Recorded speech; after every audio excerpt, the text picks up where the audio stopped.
Assalamualaikum warahmatullahi wabarakatuh. Alhamdulillahirabbil alamin wa bihi nasta'in wa ala umuri dunya waddin wassalatu wassalamu ala asrafil anbiya wal mursalin sayyidina wa maulana Muhammadin wa ala alihi wa sahbihi wa barik wa sallim ajma'in. Yang terhormat Ibu Fitriah Amaliyah SPD MPD dan teman-temanku semua yang saya sayangi. Pertama-tama, marilah kita panjatkan puji syukur kehadirat Allah Subhanahu wa Ta'ala yang telah memberikan rahmatnya kepada seluruh makhluknya di alam dunia ini. Sholawat serta salam kita panjatkan kehadirat Kanjeng Rasul Muhammad Shallallahu Alaihi Wasallam yang kita nantikan syafaatnya di yaumil akhir. Di sini saya sebagai moderator akan memimpin berjalannya acara pada hari ini. Diskusi kali ini akan dibawakan oleh kelompok 12. Susunan acara yang dilalui adalah pertama pembukaan, yang kedua penyampaian materi, yang ketiga sesi diskusi tanya jawab, dan terakhir penutup. Memasuki acara pembukaan, marilah kita buka acara ini dengan basmalah secara bersama-sama. Bismillahirrahmanirrahim. Sebelumnya saya akan memperkenalkan anggota kelompok kami. Yang pertama ada Alda Rizky Amalia dengan NIM 304, ada Muhammad Nel Furqon dengan NIM 317, yang ketiga ada Septina Berlian dengan NIM 334. Sini akan membahas peluang kejadian. Yang pertama ada peluang dan ruang sampel. Peluang didefinisikan sebagai suatu cara yang digunakan untuk memperhitungkan kemungkinan terjadinya sebuah peristiwa. Ruang sampel didefinisikan sebagai semua peristiwa dari percobaan yang telah dilakukan. Ruang sampel biasanya dinyatakan dengan simbol S. Contohnya, ruang sampel dari dadu adalah angka 1, 2, 3, 4, 5, dan 6. Titik sampel adalah anggota yang ada pada ruang sampel. Contohnya adalah saat kamu melemparkan satu buah dadu, salah satu kemungkinan angka yang akan keluar adalah 4. Selanjutnya ada peluang suatu kejadian A dirumuskan sebagai berikut. Rumus peluang adalah PA sama dengan NA per NS. Dengan PA sendiri peluang kejadian A, NA banyak anggota kejadian A, dan NS banyak anggota ruang sampel. Nilai peluang berkisar antara 0 sampai dengan 1. Dengan PA 0 itu adalah mustahil dan 1 adalah kejadian yang pasti. Selanjutnya ada contoh soal. Dari seperangkat kartu BRIJ akan diambil kartu merah bernomor 10. Tentukan peluang terambilnya kartu merah bernomor 10. Pembahasan. Seperangkat kartu BRIJ terdiri dari 52 kartu. Artinya banyak ruang sampel adalah 52. Sedangkan terambilnya kartu merah bernomor 10 ada 2. Seperti pada gambar tersebut. Berdasarkan teori yang diperoleh, PA sama dengan NA per NS. Selanjutnya NA sendiri ada 2 dan NS 52, sehingga diperoleh 1/26. Selanjutnya saya akan melanjutkan materi B. Frekuensi harapan suatu kejadian. Frekuensi harapan suatu kejadian adalah A. Hasil kali peluang kejadian A dengan banyaknya percobaan atau perlakuan. Rumusnya yaitu FH sama dengan PA kali N. Keterangan di mana FHA itu adalah frekuensi harapan kejadian A dan N itu adalah banyak percobaan serta PA itu adalah peluang kejadian A. C. Peluang kejadian majemuk. Peluang kejadian majemuk ada 5, Yang pertama, peluang komplement.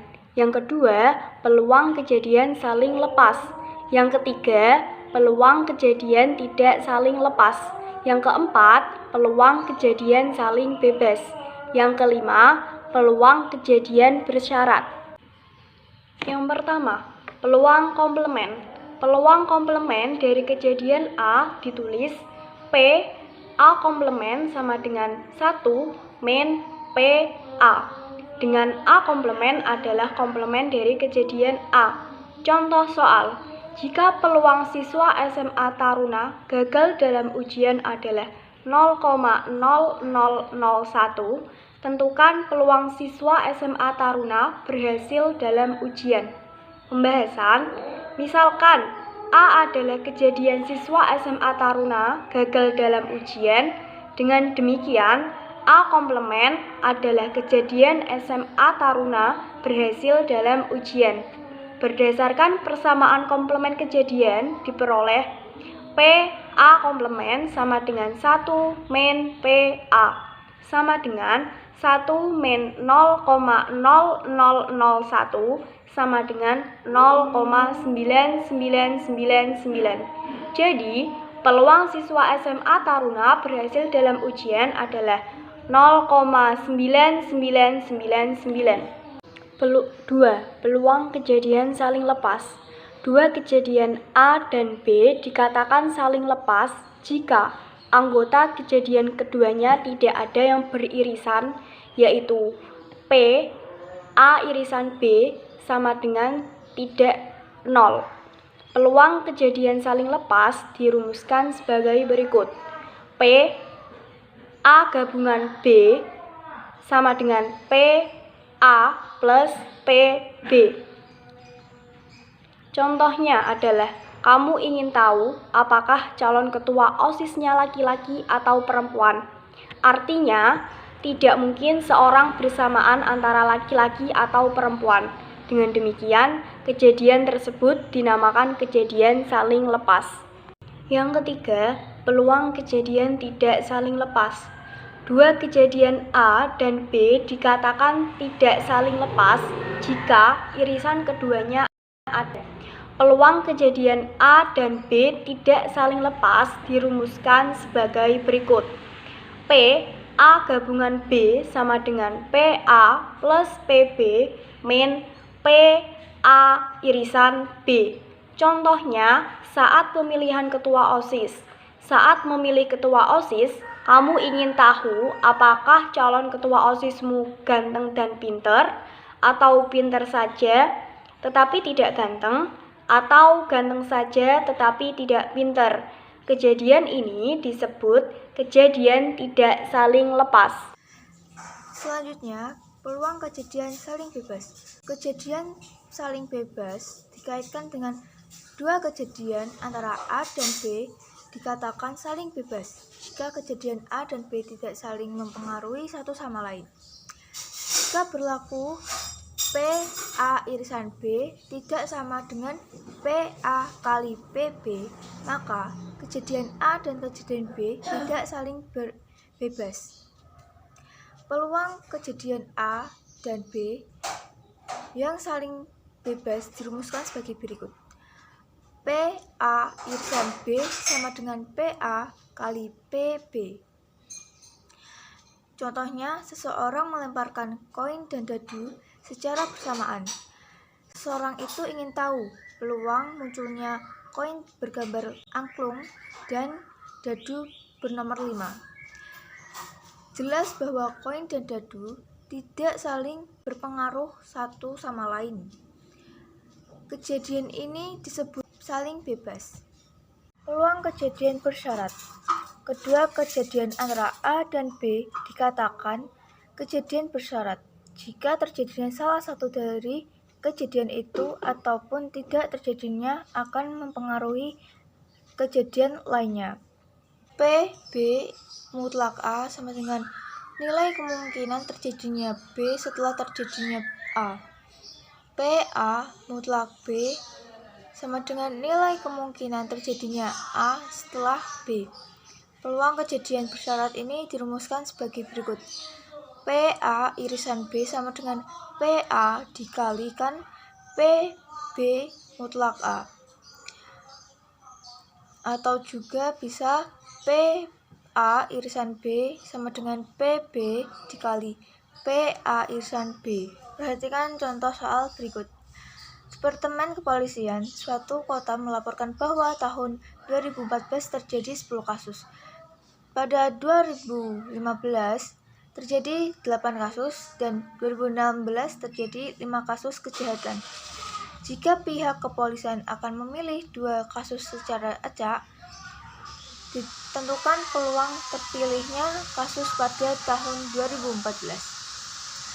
Pemilihan kasus pertama ini akan berpengaruh pada kasus kedua karena banyaknya kasus pada pemilihan kedua akan berkurang. Ini berarti pemilihan kasus kejahatan pertama di tahun 2014 akan pemilihan kasus kedua tahun 2014 merupakan kejahatan tak saling bebas. Dengan demikian diperoleh P 2014 irisan 2014 sama dengan P 2014 dikali P 2014 mutlak 2014 sama dengan 10/3 dikalikan 9/22 sama dengan hasil 45/253. Berikut adalah soal-soal yang disajikan oleh kelompok kami.